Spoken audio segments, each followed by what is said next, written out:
ثناء اللہ پانی پتی صاحب رحمہ اللہ جو ہے اس کی وضاحت کرتے ہیں کہ جلد نمبر 1 ہے اور صفحہ نمبر اس کا 96 ہے 196.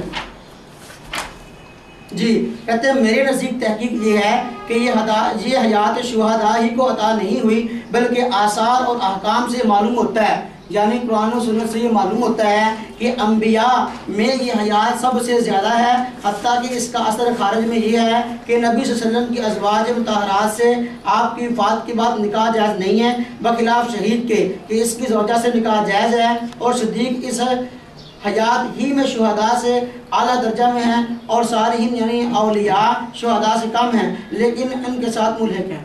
اب حضرت مولانا قاضی ثناء اللہ پانی پتی صاحب نے بھی یہی بیان کیا کہ اس آیت سے شہداء کی حیات بھی ثابت ہوتی ہے اور انبیاء کی حیات بھی ثابت ہوتی ہے. جب ایک نعمت اللہ نے امتی کو دی ہے تو آپ صلی اللہ علیہ وسلم کو کیوں نہ دی ہوگی؟ آپ صلی اللہ علیہ وسلم کو تو اللہ تعالیٰ نے دنیا جہان کی ساری نعمتیں دی ہیں، تو یہ موت کے بعد حیات کی جو نعمت ہے یہ آپ کو کیوں نہ دی ہوگی؟ اور پھر دیکھو یہ میرے ہاتھ میں کفایت المفتی ہے، کفایت المفتی اس کی جلد نمبر 1 صفحہ نمبر 169. دیکھو اس میں فرمایا حضرت نے کہ اس عقیدے کے بارے میں فرماتے ہیں کہ اول یہ کہ حضرت رسالت پناہ صلی اللہ علیہ وسلم قبر مبارک میں زندہ ہیں، جیسا کہ اہل سنت والجماعت کا مذہب ہے. معلوم ہوا اہل سنت والجماعت کا متفقہ مذہب آپ صلی اللہ علیہ وسلم کی قبر میں حیات کا ہے. آپ عبارت پیش کرو جس کی ہمارے اکابر نے پیش کیا ہو، یا قرآن کی آیت پڑھو یا حدیث پرش کا ترجمہ ہو کہ آپ صلی اللہ علیہ وسلم قبر میں بالکل حیات نہیں. آپ صلی اللہ علیہ وسلم کو عام مردوں کی طرف جانا، جیسا کہ آپ نے مجھے کہا نا مسئلہ عذاب قبر کا نہیں ہے، عام مردے کے عذاب ثواب کا نہیں ہے، تو آپ بھی عام مردوں والی آیت نہیں پڑھیں گے، آپ وہ آیت پڑھیں گے، وہ حدیث پڑھیں گے کہ جس میں یہ صراحت ہو کہ آپ صلی اللہ علیہ وسلم کی روح کا آپ صلی اللہ علیہ وسلم کے انتقال کے بعد بالکل تعلق نہیں ہے اور بالکل حیات نہیں ہے. اور یہ قبر کی حیات کے منکر ہے. قبر کے حیات کے انکار پر جو ہے آپ نے آپ صلی اللہ علیہ وسلم کی قبر کے حیات پر جو ہے آپ نے پیش کرنا ہے. میں قرآن کی آیت پیش کی ہے اور میں نے حدیث بھی بخاری شریف کی پیش کی ہے، میں نے اپنے اکابر کے حوالے پیش کیے ہیں. انشاءاللہ میں اسی ترتیب سے انشاءاللہ آپ کے سامنے چلوں گا. نحمده ونصلي على رسوله الكريم.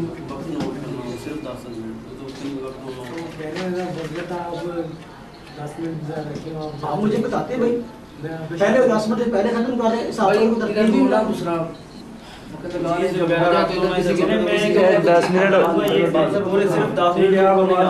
15 منٹ ہوئے ہیں. جب 10 منٹ ہو گئے نا، 10 منٹ والی 10 منٹ ہو گئے تو 10 منٹ ہو گئے. سٹاف آج لگاتا ہونا تب 2 منٹ. نحمده ونصلي على رسوله الكريم. اما بعد فاعوذ بالله من الشيطان الرجيم. بسم الله الرحمن الرحيم. انك ميت وانهم ميتون ثم انكم يوم القيامة عند ربكم تختصمون. شکر ہے مولانا کسی بات کی طرف تو آئے. پہلے تو یہ مانتے ہی نہیں تھے، زبان ہی نہیں کھولتے تھے اس بارے میں. الحمدللہ اللہ نے شرح صدر کر دیا، لیکن ایک خیانت انہوں نے بہت بڑی کی ہے اس ٹرن میں. میں صاف ہماری ضد نہیں ہے، اور جو ساتھی سن رہے ہیں میں اب بھی ان کے سامنے شرح صدر کے ساتھ کہتا ہوں، مولانا عقیدے کی بات ہو اور قیاسوں کے ذریعے ثابت کی جائے، یہ کہاں کا اصول ہے؟ آپ لکھ کے دیں کہ حیات النبی کے اوپر ہمارے پاس دلیل نہیں ہے، شہداء کی حیات پہ بھی بات ہو جائے گی. یہ کون سی بات ہوئی؟ لکھا ہے نبی پاک صلی اللہ تعالی علیہ وسلم کی حیات پہ بات ہوگی، اور ماشاءاللہ اتنی دیر کے بعد اگر زبان سے اگر لب کشائی کی ہے حضرت محترم نے تو بھی آیت پڑھ دی شہداء کی. تو شہداء کی آیت ہمیں پتہ نہیں ہے شہداء کی زندگی کون سی ہے، علماء دیوبند کی کیا تشریحات ہے، علماء احناف کیا کہتے ہیں، شہداء کی کون سی زندگی ہے. قرآن کی تفسیر کے ساتھ، احادیث کی تفسیر کے ساتھ ہم ثابت کریں گے کہ شہداء کی کون سی زندگی ہے. لیکن یہاں بات ہو رہی ہے، مولانا ذہن میں رکھیں، یہاں بات ہو رہی ہے کہ عقیدہ حیات النبی پہ آپ یہ لکھ کے دے دیں کہ حیات النبی کے اوپر ہمارے پاس قرآن کی کوئی ایک آیت بھی نہیں ہے تو ہم سہارا لیتے ہیں شہداء کی آیت سے، تو میں تیار ہوں اس بات پہ کہ انشاءاللہ آج شام سورج ڈھلنے سے پہلے پہلے شہداء کی زندگی پہ بھی بات ہو جائے گی، لیکن مولانا نہ خنجر اٹھے گا نہ تلوار ان سے، یہ بازو میرے آزمائے ہوئے ہیں۔ شہداء کے زندگی پیش کر کے عوام الناس کو دھوکے میں مت ڈالیے، عوام الناس کو مت الجھائیے۔ عقیدہ اور چیز ہوتی ہے، عقیدت اور چیز ہوتی ہے۔ عقیدے کے لیے قرآن چاہیے، نص قطعی چاہیے، یہ نہیں ایک آیت کہیں کی پیش کر کے اس کے اوپر کسی دوسرے کو قیاس کر دیا جائے۔ مولانا قرآن سارا موجود ہے، ہمت ہے اگر آپ میں، طاقت ہے آپ میں، تو قرآن پاک کی ایک آیت پیش کریں جس میں حیات النبی کا عقیدہ جو آپ نے لکھا ہے وہ واضح طور پہ موجود ہے۔ تو میں اپنے فراغ دلی کے مطابق اب بھی کہتا ہوں کہ مولانا ایک آیت پیش کر دیں اپنے عقیدے کے مطابق، شہداء کی نہیں، عام مردوں کی نہیں۔ الزام میرے پہ لگا رہے ہیں عام مردوں کی بات کرے گا تو مولانا خیانت تو آپ نے ابتدا میں کر دی، حیات النبی کی بات کر کے اور دلیل شہداء کی پیش کر رہے ہو۔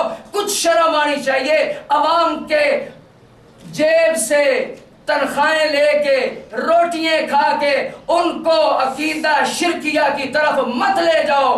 ہاں کہہ دو کہ ہمارے پاس قرآن کی دلیل نہیں ہے تو ہم پھر اور چیز پہ آپ سے بات کر لیں گے، لیکن پہلے لکھ کے دینا پڑے گا شہداء کی آیت پہ بحث کرنے سے پہلے کہ حیات النبی کے مسئلے پہ ہمارے پاس قرآن کی کوئی ایک بھی دلیل موجود نہیں ہے۔ اور ماشاءاللہ یہ بھی خوب بات ہے، اللہ کی مدد اور توفیق جو ہوتی ہے وہ موحدین کے ساتھ ہی ہوتی ہے کہ جب انسان لڑکھڑاتا ہے تو لڑکھڑاتے ہی چلا جاتا ہے۔ مولانا بات حیات النبی کی کر رہے ہیں اور تذکرہ حدیث سے وفات کا شروع کر دیا۔ ماشاءاللہ جو ہماری تائید ہے مولانا نے کر دی۔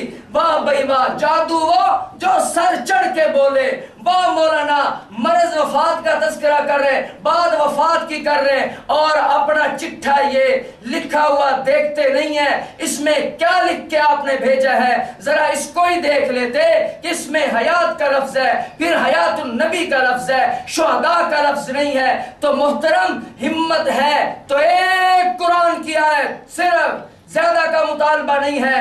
ہم بھی جانتے ہیں مولانا شبیر احمد عثمانی، مولانا تھانوی، مولانا فلاں سب کی تشریحات کو ہم جانتے ہیں، لیکن مولانا بات آگے تب چلے گی، ہمیں دھمکیاں دے رہے تھے بات ختم کروا دیں گے، یہ کر دیں گے، اب بات آئی نا، اب مزہ آئے گا کہ آپ اپنے عقیدے کے اوپر قرآن کی ایک آیت پیش کریں۔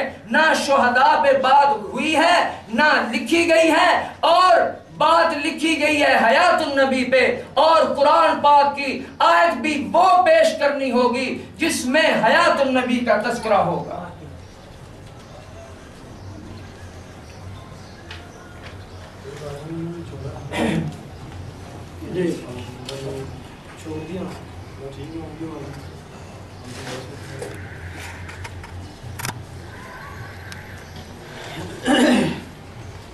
نحمدہ و نصلی علی رسولہ الکریم، اما بعد فاعوذ باللہ من الشیطان الرجیم، بسم اللہ الرحمن الرحیم۔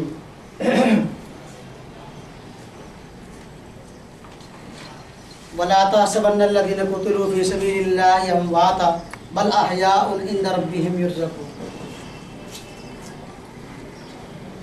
مولانا صاحب دیکھو